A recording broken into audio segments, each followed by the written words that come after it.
Have you ever noticed that we describe wealth as a destination, yet almost no one can tell you exactly where the border lies? We are conditioned to believe that wealth is a single massive number, $1 million, or perhaps a dream house in the suburbs of Munich or Seattle. But if you view wealth as a static goal, you are likely missing the structural shifts that actually dictate your freedom. True wealth is not a finish line. It is a series of 3 distinct psychological and mathematical stages. Most people spend their entire lives stuck in stage 0, convinced they are moving forward, when they are actually just running in place. Imagine a young professional in a city like London or Denver. You've reached a point where your salary is objectively good. You can afford the nice dinners, the mid-range SUV lease, and the apartment with the floor-to-ceiling windows. On the surface, you look like the definition of success. But let's look at the math of stage 0, the survival stage.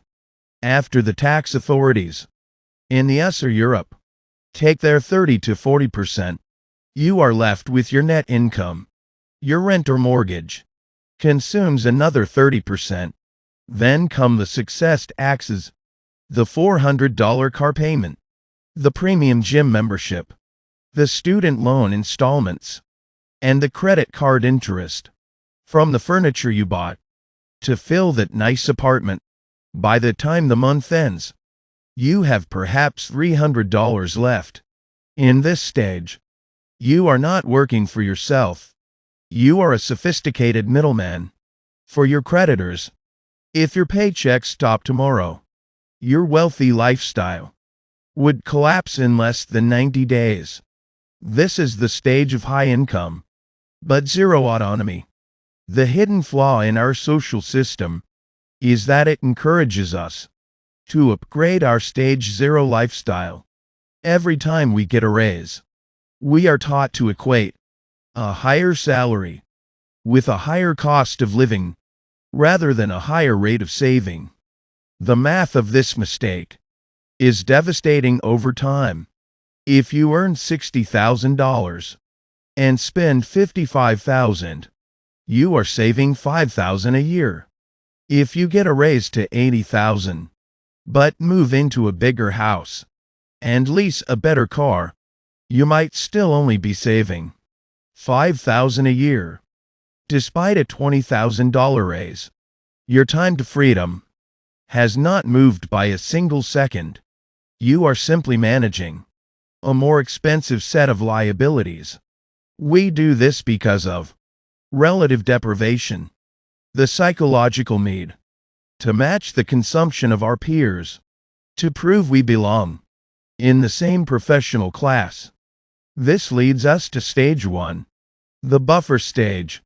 This is the stage almost nobody talks about because it looks boring from the outside. It isn't about investments. It isn't about market gains. It's about liquidity. Stage 1 is reached when you have enough cash to cover your life for 6 to 12 months without a paycheck. Psychologically, this is the most violent shift in the journey. Why? Because for the first time in your life, the cost of a mistake drops to 0. If you lose your job in stage 0, it's a catastrophe. If you lose your job in stage 1, it's a sabbatical. When you have $20,000 or $30,000 sitting in a boring savings account, you stop making decisions based on desperation. You can negotiate for a higher salary because you aren't afraid to walk away. You can wait for the right opportunity instead of grabbing the first life raft offered to you. Most people ignore this stage because it doesn't grow their money, but they fail to realize this stage buys the most valuable asset on earth, your backbone. If you skip the buffer stage and go straight to stage 2, the momentum stage, you remain fragile. Stage 2 is where your capital starts to do the heavy lifting. This is the math of compounding that we often hear about, but rarely experience. When you have $100,000 or $200,000 invested, the annual market fluctuations can represent more money than your entire yearly savings rate. At this point, you have shifted from manual wealth to automated wealth.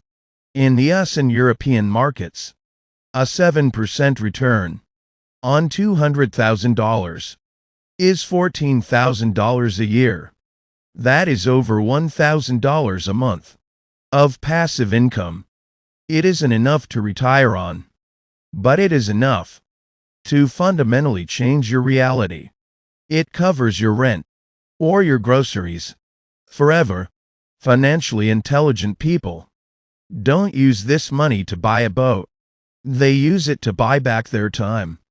They might move to a 4-day work week or start a business, knowing their capital is providing a floor they can never fall through.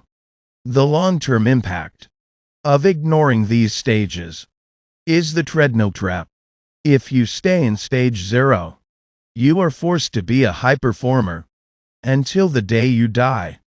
You have no margin for error, no room for illness, no capacity for change.